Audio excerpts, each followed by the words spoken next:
السلام عليكم ورحمة الله وبركاته. الحمد لله إن الحمد لله نحمده ونستعينه ونستغفره ونعوذ بالله من شرور أنفسنا ومن سيئات أعمالنا من يهده الله فلا مضل له ومن يضلل فلا هادي له وأشهد أن لا إله إلا الله وحده لا شريك له وأشهد أن محمدا عبده ورسوله أما بعد.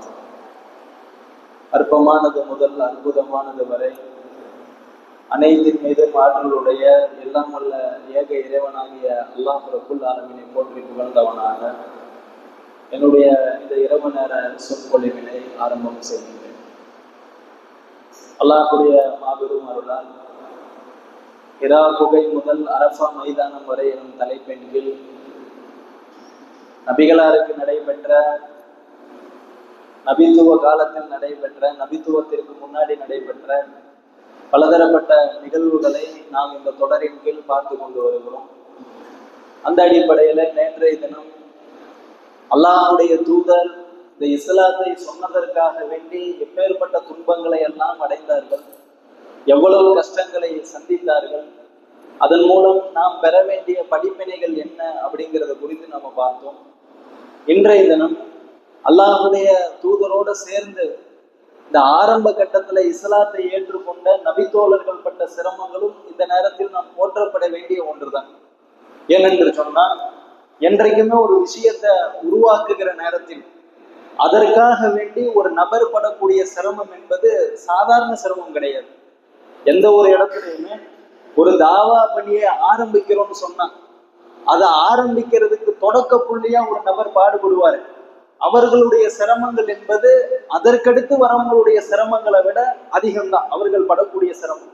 இப்ப அந்த வகையில அல்லாஹுடைய தூதர் இஸ்லாத்தை சொன்னார்கள் என்று சொன்னா அவருக்கு ஏராளமான நெருக்கடிகள் வந்தது.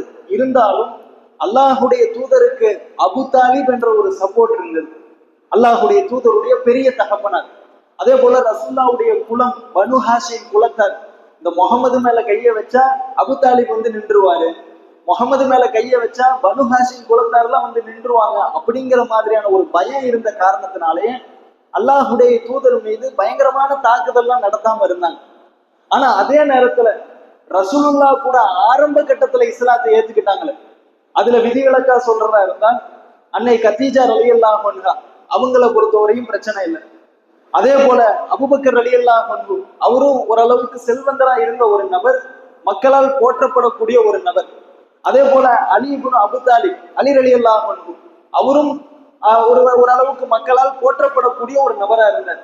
அப்ப அவர்களை தவிர்த்து ஆரம்ப கட்டத்துல இஸ்லாத்தை ஏத்துக்கிட்டவங்க எல்லாம் பாத்தீங்கன்னா எல்லாரும் அடிமைகளாகத்தான் இருந்தாங்க. யாரா இருந்து நம்ம எடுத்து பெயரை வாசிக்கின்ற பொழுது அபூபக்கர், கதீஜா, அலி ரலியல்லாஹு அன்ஹு இவர்களை தவிர்த்து அன்றைய காலத்துல ஆரம்ப கட்டத்துல இஸ்லாத்தை ஏற்றுக்கொண்ட நபித்தோழர்கள் யாருன்னா பிலால் ரலியல்லாஹு அன்ஹு அவரு ஒரு அடிமையா தான் இருந்தார். சுஹைப் ரலியல்லாஹு அன்ஹு அவரும் ஒரு அடிமையா தான் இருந்தாங்க. அம்மார் ரலியல்லாஹு அன்ஹு, சுமையா ரலியல்லாஹு அன்ஹா இவர் பெண்மணி, இவங்களும் ஆரம்ப கட்டத்திலேயே இஸ்லாத்தை ஏத்துக்கிட்டாங்க. இவருடைய கணவர் யாசிர் ரலியல்லாஹு அன்ஹு, அதே போல ஹப்பாப் ரலியல்லாஹு அன்ஹு இவர்கள் எல்லாம் ஆரம்பத்தில் இஸ்லாத்தை ஏற்றுக்கொண்ட அடிமைகளா இருந்தாங்க. இவர்கள் பட்ட சிரமங்கள் என்பது கொஞ்ச நஞ்சம் கிடையாது.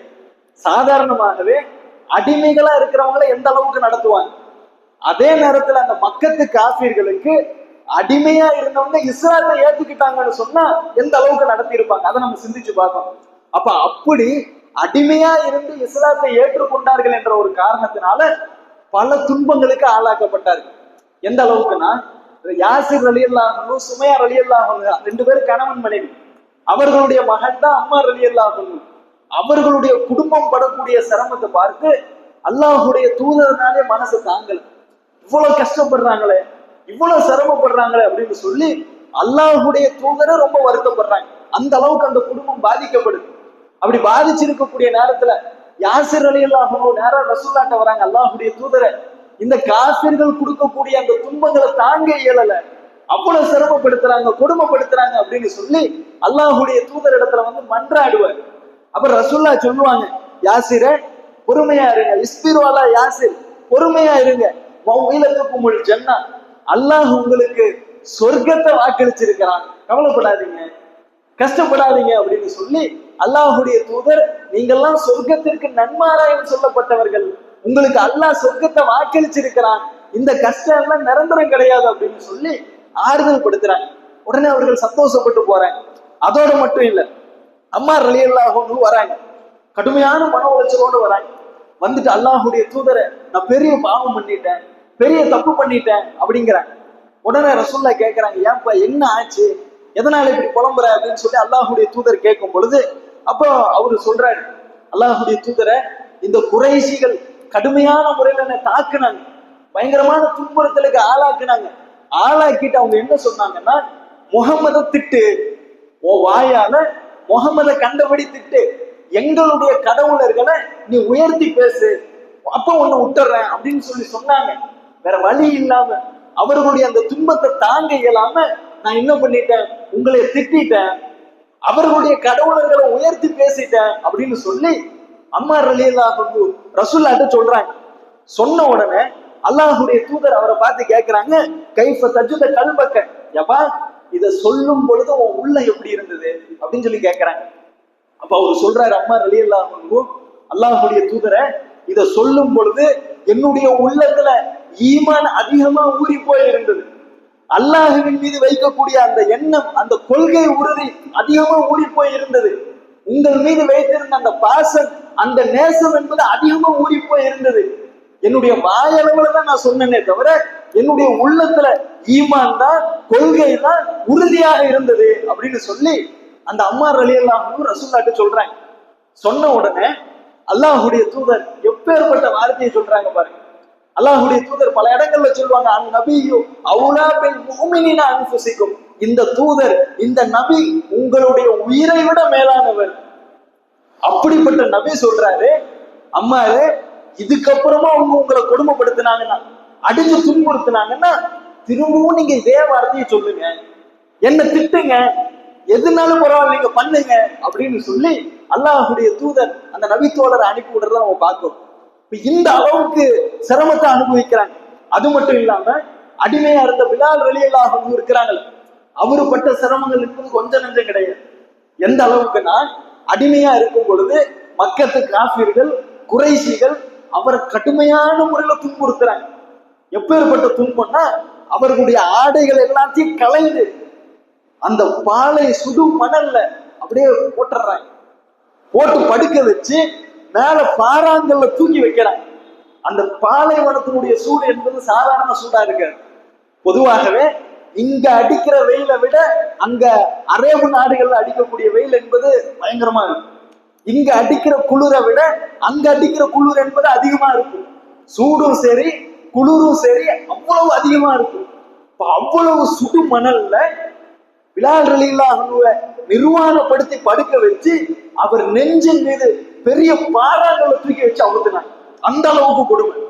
அதனுடைய உச்சபட்சமா அந்த அந்த மக்காவை சுத்தி பாத்தீங்கன்னா எல்லாம் கரடு முரடாதான் இருக்கும், பள்ளம் மேடாதான் இருக்கும். அப்பேற்பட்ட அந்த பள்ளம் மேட்டுல நிர்வாணப்படுத்தி கயிறை கட்டி சிறுவர்கள் எல்லாத்தையும் நிக்க வச்சு, இந்தாங்கடா இழுத்து விளையாடுங்கடான்னு சொல்லி பிலால் ரலியல்லாஹு அன்ஹுவை கயிறால கட்டி அந்த மணல்ல, அந்த பாலைவன மணல்ல, கரடு முரடான மேடு பள்ளம் நிறைந்த அந்த மலைகள்ல அந்த சிறுவர்கள் எல்லாம் அப்படியே இழுத்து செல்வார்கள். அப்படி இழுத்து செல்லக்கூடிய நேரத்துல அவருடைய உறுதியை பார்க்கணும்.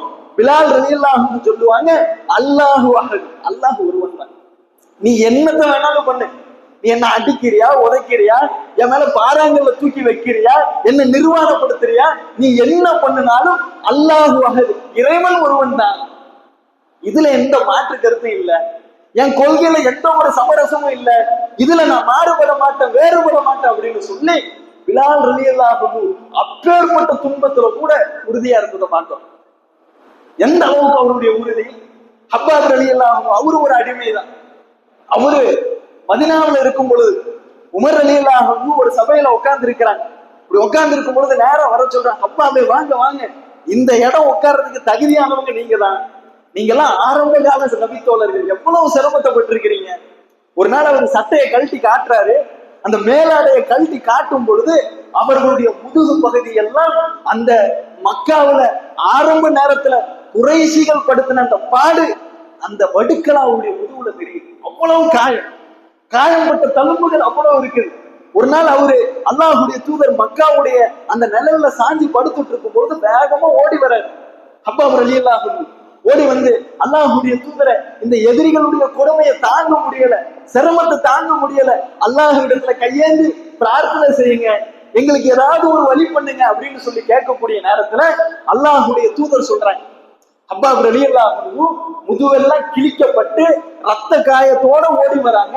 ஓடி வந்து அல்லாஹுடைய தூதரை, இந்த மக்கத்துக்கு ஆசிரியர்கள் கொடுக்கக்கூடிய துன்பத்தை எங்களால் தாங்க இயலன்னு சொல்லும் பொழுது ரசூலுல்லாஹ் சொல்றாங்க, ஏப்பா இதுக்கே உட்கார்ந்துட்டேன்னா என்ன பண்றது? உனக்கு முன்னாடி வாழ்ந்தார்களே முன்னோர்கள், இந்த இஸ்லாத்தை சொன்னதற்காக வேண்டி, இந்த இஸ்லாத்தை கடைபிடித்ததற்காக வேண்டி இரும்பு சீப்புகளால் அவர்களுடைய முதுக 2 கூற வெட்டி போட்டாங்க. மண்ணுக்குள்ள புதைச்சு அவர்களுடைய தலைய ரம்பங்களால 2 கூற அறுத்து போட்டாங்க. அப்படி அறுத்து போடும் போது கூட அந்த முன்னோர்கள் யாரும் இஸ்லாத்தை விட்டு வெளியில வரல. இதுக்கு என்னமோ இப்படி கஷ்டப்பட்டுட்டு இருக்கிறிய, இதுக்கு என்னமோ இப்படி சிரமப்படுறிய? மனோதித்துவ ரீதியா அல்லாஹுடைய தூதர் அந்த இடத்துல ஒரு விஷயத்தை எடுத்து சொல்றாங்க. சிந்திச்சு பாருங்க. நம்ம நடந்து போயிட்டு இருக்கிற ஒரு 4-5 பசங்க ஒட்டுக்கா ஒரு காட்டுக்குள்ள நடந்து போறோம்னு வைங்க. போகும் பொழுது அந்த தென்னை மரத்தினுடைய கீத்து அப்படியே கீழே நம்ம மண்டையில விழுந்துருது. ஒரு 3 பேர் முன்னாடி போறோம், ஒரு 2 பேர் பின்னாடி வராங்க. போகும் பொழுது தென்னை மரத்தினுடைய கீத்து என்னாக முன்னாடி போகக்கூடிய 3 பேருக்கு மேல தலையில விழுந்துருது. விழுந்த உடனே ஐயோ அடி தாங்க முடியல, வலிக்குதா, எங்க அது இப்படி விழுந்துருச்சு அப்படின்னு சொல்லி பார்க்கும். திரும்பி பார்த்தா பின்னாடி உள்ளவன் மேல அந்த தேங்காய் கொத்து அப்படியே மண்டையில விழுந்துரும். அப்படி பார்க்கும் பொழுது நமக்கு என்ன தோணும்? நமக்காவது பரவாயில்ல, நல்ல வேலை தென்னங்கீத்து தான் விழுந்துச்சு, அவன் தலையில தேங்காவே விழுந்திருக்கு, என்ன ஆச்சோ, ரத்தம் விழுந்து ஊத்திட்டு இருக்குது அப்படின்னு சொல்லி நம்மளுடைய வழி மறந்துடும். காரணம், அவனுக்கு பட்ட அடி என்பது பெருசு, நமக்கு பட்ட அடி என்பது சின்னது. அந்த வழியவே நம்ம மறந்துடும். அப்ப அந்த மாதிரியான நேரத்துல ஹப்பாப் ரலியல்லாஹு அன்ஹு வந்து புலம்பக்கூடிய நேரத்துல ரசூலுல்லாஹ் சொல்றாங்க, இதெல்லாம் என்னப்பா காயம், உனக்கு முன்னாடி வாழ்ந்தவங்க 2 கூற வெட்டி போட்ட நேரத்துல கூட இஸ்லாத்தை விட்டு வரல, கொள்கையை விட்டு தடம் போடல, இதெல்லாம் நீ போயிட்டு பெருசா சொல்லிட்டு இருக்கிற அப்படின்னு சொல்லி அல்லாஹுடைய தூதர் முன்னோர்கள் பட்ட சிரமத்தை எடுத்து சொல்லி ஆறுதல் படுத்தி அனுப்பி விடுறாங்க. அபூதர் அல் கிஃபாரி ரலியல்லாஹு அன்ஹு அவரும் ஆரம்ப காலத்துல இஸ்லாத்தை ஏற்ற ஒரு நபி தோழர் தான். அவர் என்ன செய்யறாரு, கிஃபார் குலத்தை சேர்ந்தவர், நல்ல பெரிய ஆளு. அப்படி இருக்கக்கூடிய நேரத்துல தன்னுடைய தம்பியை அனுப்பி விடுறாரு. அனுப்பி விட்டு இந்த மாதிரி ஏதோ மக்காவுல முகமதுன்னு ஒருத்தர் இருக்கிறாரா, அவர் சொல்லக்கூடிய கொள்கையெல்லாம் கேட்டு என்னன்னு என்கிட்ட வந்து சொல்லுன்னு சொல்லி தன்னுடைய தம்பியை அனுப்பி விடுறாரு. அவர் நேரா போறாரு. போயிட்டு ரசூலுல்லாஹ் சொல்லக்கூடிய விஷயத்தை எல்லாம் கலெக்ட் பண்ணிட்டு வந்து அண்ணன்கிட்ட சொல்றாரு.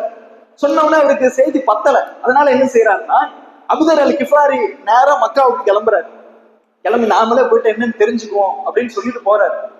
போனா அந்த இடத்துல முகம்மதுங்கிற பேரை உச்சரிச்சாலே அடிச்சு கொலை செய்யற அளவுக்கு ஆளுங்க தயாரா இருக்கிறாங்க. அந்த அளவுக்கு சூழல் தான் இருக்குது. நம்ம ஆரம்பத்திலே பார்த்தோம், அல்லாஹுடைய தூதருக்கு நடத்தப்பட்ட கொடுமைகள் என்ன, இழைக்கப்பட்ட கஷ்டங்கள் என்ன, துன்பங்கள் என்னங்கிறதெல்லாம் பார்த்தோம். இப்ப அப்படி இருக்கும் பொழுது அபூதர் அல் கிஃபார் என்ன செய்யறாருன்னா, அங்க தயங்கி தான் போறாரு மக்காவுக்கு. அப்படி போகக்கூடிய நேரத்துல மக்காவுல என்னடா பண்றது, எப்படி முகமதை சந்திக்கிறது, யார்கிட்ட போயிட்டு கேட்கறது அப்படின்னு சொல்லி உட்கார்ந்துட்டு இருக்கிறாரு. அந்த நேரத்துல அலி ரலியல்லாஹு அன்ஹு வராங்க. வந்த உடனே பார்த்த உடனே தெரிஞ்சுக்கிறாரு இவர் வெளியூருக்காரரு. அப்பெல்லாம் அந்த ஹோட்டல் எல்லாம் கிடையாது. இப்ப நம்ம ஒரு வெளியூருக்கு போறோம்னா ஏதாவது சாப்பிடணும்னா அங்கங்க ஹோட்டல் இருக்கும், சாப்பிடுவோம். ஆனா அன்றைய காலத்துல அப்படிலாம் கிடையாது. இந்த மாதிரி யாராவது புது ஆளுங்க இருந்தாங்கன்னா உடனே வீட்டுக்கு அழைச்சிட்டு போய் விருந்தினதான் உட்கார வச்சு சாப்பாடு போட்டு அனுப்புவாங்க. அப்ப அலி ரலியல்லாஹு அன்ஹு இதை பார்த்த உடனே அபூதர் அல் கிஃபாரி ரலியல்லாஹு அன்ஹுவை அழைச்சிட்டு போறாங்க. வாங்க வீட்டுக்கு வாங்க அப்படின்னு சொல்லி கூட்டிட்டு போயிட்டு சாப்பாடு கொடுத்துட்றாங்க. கொடுத்து ஒரு நாள் முடியுது, கிளம்பிடுறாங்க. அடுத்த நாள் அலி ரலியல்லாஹு அன்ஹு வராங்க. அபூதர் அல் கிஃபாரி ரலியல்லாஹு அன்ஹு அதே இடத்துல உட்கார்ந்து இருக்கிறாங்க. திரும்பவும் என்ன பண்றாங்கன்னா, அலி ரலியல்லாஹு அன்ஹு அவரை கூட்டிட்டு வீட்டுக்கு போறாங்க. சாப்பாடு போட்டு அனுப்பி விடுறாங்க. 3வது நாள் பார்த்தா 3வது நாள் அதே மாதிரி அங்கேயே இருக்கிறாங்க. அப்ப திரும்ப வீட்டுக்கு அழைச்சிட்டு போயிட்டு அலி ரலியல்லாஹு அன்ஹு கேட்கிறாங்க, ஏன், என்ன காரணம், யாரை பார்க்க நீங்க வந்திருக்கிறீங்க, எதுக்கு இங்கே உட்கார்ந்துட்டு இருக்கிறீங்க அப்படின்னு சொல்லி கேட்கும் பொழுது அபூதர் அல் கிஃபாரி ரலியல்லாஹு அன்ஹு சொல்றாங்க, நான் சொல்லுவேன், ஆனா நீங்க என்ன ஒண்ணும் பண்ண மாட்டேன்னு வாக்குறுதி கொடுங்க அப்படிங்கிறாங்க. சரி, என்ன விஷயம் சொல்லுங்க அப்படிங்கிறாங்க. உடனே அபூதர் கிஃபாரி ரலியல்லாஹு அன்ஹு சொல்றாங்க, இந்த மாதிரி நான் முகமத பார்க்கலான்னு வந்தேன், அவர் சொல்லக்கூடிய கொள்கையை கேட்கலான்னு வந்தேன் அப்படின்ன உடனே, ஓ இதுதான் விஷயமா, வாங்க நான் கூட்டிட்டு போறேன். நான் போகும் பொழுது சப்போஸ் யாராவது வேண்டாத ஆளுங்க வந்தாங்கன்னா நான் உடனே கீழே குனிற மாதிரி குனிஞ்சுக்குவேன். நீங்க என்ன செய்யுங்க, அப்படியே நேரம் உங்களுக்கு எனக்கு சம்பந்தம் இல்லாத மாதிரி போயிருங்க. ஒருவேளை நீங்களும் நானும் சம்பந்தப்பட்டவங்கன்னு தெரிஞ்சா வந்து வாயிலே ஏறி மிதிப்பானுங்க. அதனால அதுக்கு தகுந்த மாதிரி பார்த்து சூதானமா போய்க்கோங்கன்னு சொல்லி அபூதர் அல் கிஃபாரி கிட்ட சொல்லி 2 பேரும் போறாங்க. போகக்கூடிய நேரத்துல ஒரு நேரம் போய் ரசூலுல்லாஹ்வை சந்திக்கிறாங்க. சந்திச்ச உடனே அல்லாஹ்வுடைய தூதர் இஸ்லாத்தை பத்தி எடுத்து சொல்றாங்க, கொள்கையை பத்தி எடுத்து சொல்றாங்க. எடுத்து சொன்ன உடனே அபூதர் அல் கிஃபாரி ரலியல்லாஹு அன்ஹு என்ன செய்யறாங்கன்னா, அப்படியே அவருடைய கொள்கை உறுதி மேலோங்கக்கூடிய நேரத்துல அல்லாஹ்வுடைய தூதர் அபூதர் அல் கிஃபாரியை பார்த்து சொல்றாங்க, இந்த மாதிரி அபூதரே பொறுமையா இருங்க, உடனே போயிட்டு மக்கள்கிட்ட இஸ்லாத்தை சொல்றேன்னுலாம் போயிடாதீங்க. ஏன்னா இப்ப சூழல் சரியில்லை, நம்முடைய கைகள் ஓங்கும், நாம ஒரு நாள் வெற்றி அடைவோம், அப்ப நீங்க திரும்ப வாங்க. இதுக்கு முன்னாடியே ஒருத்தர்கிட்ட சொன்னாங்க, நம்ம கேள்விப்பட்ட முந்தைய தொடர்ல அம்ரு பின் அபஸா ரலியல்லாஹு அன்ஹு அவரிடத்துல சொல்லி அனுப்புவாங்க. அதே மாதிரியே அபூதர் அல் கிஃபாரி ரலியல்லாஹு அன்ஹுவையும் அல்லாஹ்வுடைய தூதர் என்ன செய்யறாங்கன்னா சொல்றாங்க, நம்ம ஒரு நாள் நம்முடைய கைகள் ஓங்கும், நீங்க அப்ப வாங்க அப்படின்னு சொல்லி அனுப்பி விடுறாங்க. அனுப்பி விட்ட உடனே அவர் என்ன செய்யறாரு, நேரம் வெளியில போறாரு.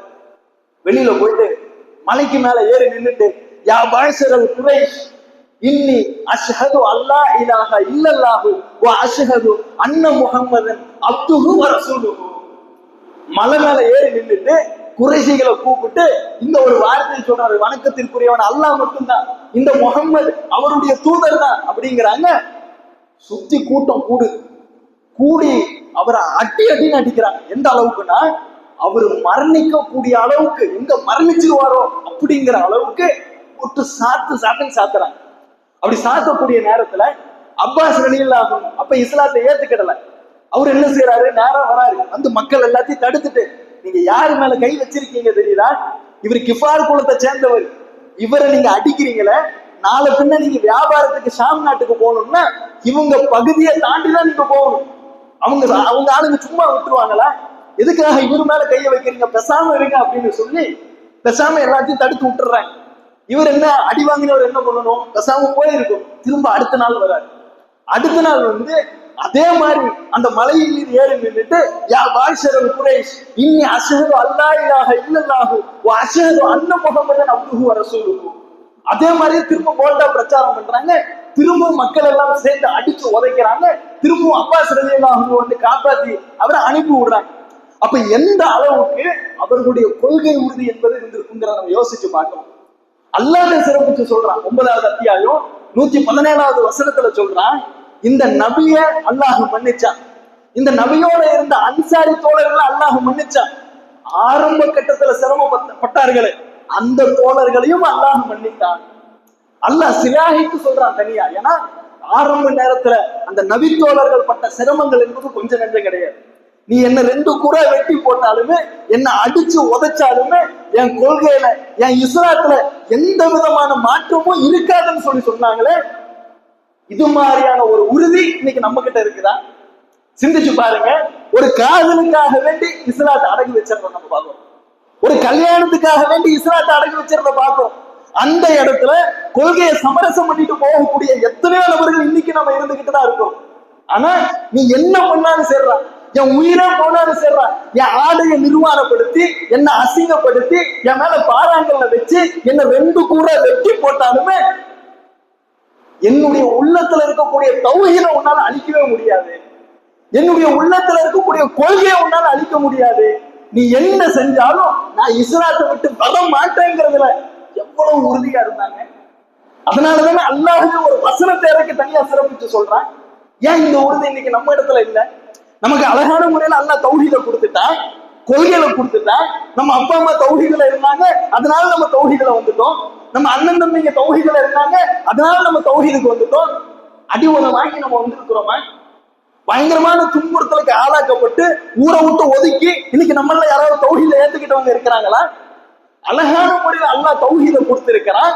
அந்த தௌஹீத அந்த கொள்கையை கரெக்டா பேன்றதுக்கு நம்ம தயாரா இருக்கிறோமா? சிந்திச்சு பாருங்க. அற்ப சொற்பமான காரணங்களுக்கெல்லாம் கொள்கையை அடகு வைக்கிறவங்க இப்ப நபித்தோழர்களுடைய நிலையோட நம்முடைய நிலையை ஒப்பிடும் பொழுது கால் தூசிக்கு நம்மளாம் சமமாகுமா? சிந்திச்சு பார்க்கணுமா இல்லையா? அல்லாஹ் தெளிவா சொல்லிட்டான், உங்களுக்கு முன்னாடி வாழ்ந்த அந்த முன்னோர்கள் படாத கஷ்டத்தை படாமல், அவர்கள் படாத சிரமத்தை படாமல், ஹசிபத்தும் அன்ததுகிலுல் ஜன்னah, சர்வ சாதாரணமா நீங்க சொர்க்கத்துக்குள்ள போயிடலாம்னு பாக்குறீங்களா? சும்மா 5 வேளை தொழுதா நமக்கு சொர்க்கம் கிடைச்சிடும், அப்படிதானே? சும்மா நோம்பு கஞ்சி காய்ச்சற நேரத்துல வசூலுக்கு போயிட்டு களத்துல இறங்கி ஊர் ஊரா தெரு தெருவா வசூல் செஞ்சுட்டா நமக்கு சொர்க்கம் கிடைச்சிடும், அப்படிதானே? அப்ப இப்பேற்பட்ட ஒரு சின்ன சின்ன அமல்களை செஞ்சுட்டாலே நம்ம சொர்க்கத்துக்கு போயிடலாம் அப்படிங்கிற ஒரு நப்பாசையோடு வாழ்ந்துட்டு இருக்கிறோமே. அல்லாஹ் தெளிவா திருமறை குர்ஆன்ல சொல்ற, முன்னாடி வாழ்ந்த முன்னோர்கள் படாத கஷ்டத்தை படாம நீங்க சொர்க்கத்துக்கு போக முடியாது. இப்படிதான் வரும் சோதனை. காதலுங்கிற பேர்ல சோதனை வரும், கல்யாணங்கிற பேர்ல சோதனை வரும், உறவுங்கிற பேர்ல சோதனை வரும். அந்த நேரத்துல உன் தௌஹீத் எப்படி இருக்குது, உன் கொள்கை எப்படி இருக்குது, நீ எப்படி நீ வாழுவ அப்படிங்கறதான் அல்லாஹ் ரப்புல் ஆலமீன் நமக்குரிய சோதனையா கொடுத்திருக்கிறார். அது மாதிரியான சோதனைகள் வரும் பொழுது நபி தோழர்கள், அல்லாஹுடைய தூதர் எந்த அளவுக்கு உறுதிப்பாட்டோட இருந்தாங்களோ ஆரம்ப நேரத்துல, அப்பேற்பட்ட உறுதியை நம்முடைய உள்ளத்துல வளர்த்து கத்துக்கிடணும். எவ்வளவு பிரச்சனைகள் வந்தாலும், எவ்வளவு ஆசா பாசங்கள் கண்ணு முன்னாடி வந்தாலும், நான் இஸ்லாத்தை விட்டு தடம் புரள மாட்டேன் அப்படிங்கிற ஒரு உறுதியோட பயணிச்சோம்னு சொன்னா, ஆரம்பத்துல தௌஹீதுல இருந்தது முக்கியம் இல்லை, மரண நேரத்துல நம்முடைய நிலை எப்படி இருக்குது அதுதான் முக்கியம். சும்மா நான் 40 வருஷம் தௌஹீதுல இருந்தேன், 50 வருஷம் கொள்கைக்காக பாடுபட்டேன், 60 வருஷம் பயான் மேடை ஏறி பேசினேன் அப்படிங்கிறது முக்கியம் கிடையாது. மௌத்தாகக்கூடிய நேரத்துல, நம்முடைய அந்த ஜனாசாவை தூக்கிட்டு போகக்கூடிய நேரத்துல நம்முடைய உள்ளத்துல உறுதி எப்படி இருந்தது, இஸ்லாத்துலதான் நம்ம மரணிச்சோமா, தௌஹீது கொள்கையோட தான் மரணிச்சோமா அப்படிங்கறதான் அல்லாஹ் பார்ப்பேன். அனுதினமும் அல்லாஹ் இடத்துல இறுதி நேரத்துல யாரும் மரணிக்கக்கூடிய அந்த நேரத்துல கொள்கை உறுதியோடு நபித்தோழர்கள் எப்படி இருந்தார்களோ, நபிமார்கள் எப்படி இருந்தார்களோ, அதே ஒரு உறுதியோடு மரணிக்கக்கூடிய ஒரு வாய்ப்பை எனக்கு ஏற்படுத்தி குடியாளா என்று சொல்லி அனுதினமும் அல்லாஹ்விடத்துல பிரார்த்தனை செய்யக்கூடிய ஒரு நன்மக்களாக அல்லாஹ் ரப்புல் ஆலமீன் நம் அனைவரையும் ஆக்கி அருள் புரிவானாக என்று கூறி என்னுடைய இந்த உரையை நிறைவு செய்கின்றேன். வாஹிர் தவானா அல்ஹம்துலில்லாஹி ரப்பில் ஆலமீன். அஸ்ஸலாமு அலைக்கும் வரஹ்மத்துல்லாஹி வபரகாத்துஹு.